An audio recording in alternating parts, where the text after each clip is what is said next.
All right. You're chasing a man in the desert. You're chasing him, and then all of a sudden a wind picks up and you lose sight of him. But then you keep running, and then you run back, you catch up to him, but instead of him running away from you, he's running at you with a knife. He tackles you, and you guys begin to struggle. As he's trying to stab you, you guys are struggling. Slowly but surely, he starts putting the knife into your chest. But one of your friends comes up and tackles him off to the side, and they start fighting while you're slowly dying. As your friend starts losing, but is losing the battle, and he's about to die too. But you pull the knife out of your chest and throw the knife at him, killing the man. This is the ending to the game of Call of Duty Modern Warfare 2. Sorry for spoiling it for everyone or whoever hasn't played it. But as you can see, this is very violent. Can we all agree with that? You got stabbing and punching and whatnot, people dying. I'm here to discuss that violent video games have really no effect on influencing children and young kids to be aggressive in society. I'll be discussing the research that's been done, the attempts of trying to ban violent video games for children, the sale to children, and the system that is already in place that already is like somewhat banning the sale to children. There are many different types of studies that have been done on this topic. Andrea Lane, a professor at the University of Illinois, looked at this problem. She tested her subjects. Her test subjects played Asheron's Call 2, which is like a MMORPG, which is massive multiplayer online role-playing game, which is like World of Warcraft, for you people that don't know. They logged over 56 hours over a course of a month. And when she looked at the results, it showed that there was no increase in argumentative behaviors, between their friends and partners.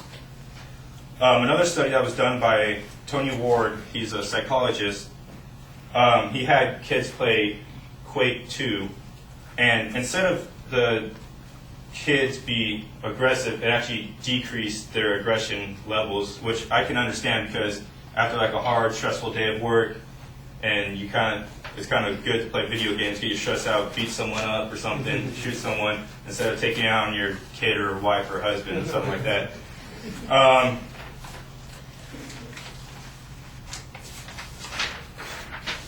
Despite the studies showing that there's no really there's no link between aggression with kids, there's still politicians out there to try and ban the sales of video games to minors. Ben Frentz, a writer for the Los Angeles Times, interviewed California State Senator Leanne Yee. In this interview, it talked about how the state senator wanted to ban the sale of games to minors, and he said the reason for this is because he witnessed people. He sent the reference of Grand Theft Auto of beating up hookers after you paid them and then getting your money back, which I kind of find that funny when you do that, because I don't really think of, hey, I'm going to pay a hooker and then kill her so I can get my money back. I just don't think of it like that. And according to Robert Richards of the Christian Science Monitor, he said that people like state senator are wasting their time because that the companies that make these violent video games, they have a First Amendment right to make these. But if there was some way some way the state senator was able to get something passed to ban them, there's really no point, because there's already a system out there right now, and it's called the Entertainment Software Rating Board, the ESRB. And it's a very simple system. It's kind of like your movie ratings, where you got G, PG, PG-13, and R. You have E for everyone, which is easy, everyone could play it. You got teen, T for teen, which is around 13 and above. Then you have mature, which is 17 and above, and then you have AO, which is adults only, but they don't allow games of AO level not to be up to that level. They require them to take things out of their game to get it down to an M level game. And say like I was 15 and I wanted to go in and buy like an M-rated game, they would have to have I would have to have an ID of some sort to showing that I was above 17, so I wouldn't actually be able to purchase that game.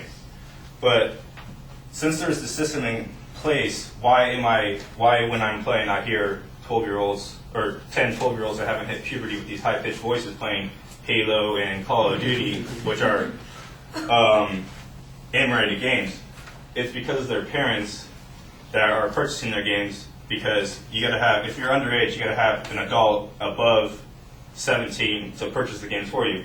So these, and then the parents, when the parents see their kids playing with these games, and they get all mad, like, oh, this is too violent, you shouldn't be exposed to this. They're like, when they go to GameStop or whatever, the people right there tell them, like, oh, it's rated M because, oh, there's so much violence and language and there's gore. I'm like, oh, okay, that's fine. Well, I'll buy it. Well, then they get mad at it.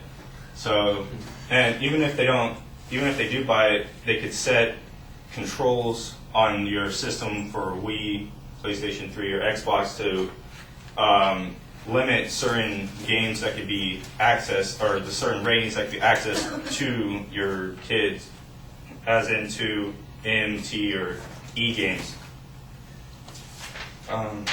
Today I have talked about the studies that have been done, the attempts of banning the games, to the sale of games, violent games to minors, and the systems that's already been out there, and the reasons why parents are buying these violent games for their kids. So I hope that I have shown you that it's not violent video games that are actually making their kids aggressive or violent. Thank you.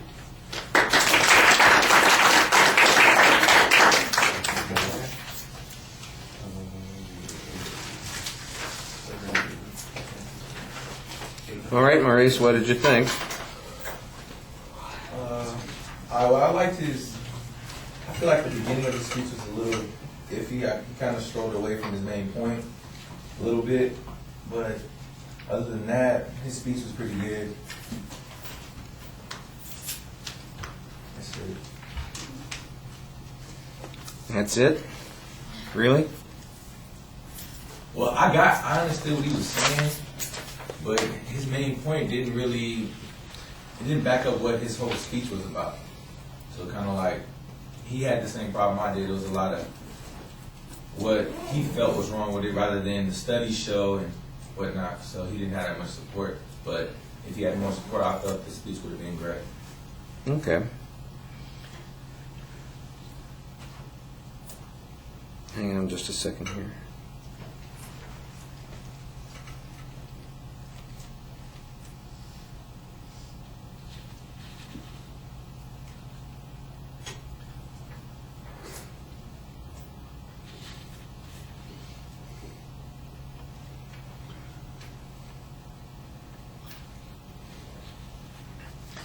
Well, I think you've got 2 or 3 ideas going on here that are all pretty good, and they're connected to the same subject.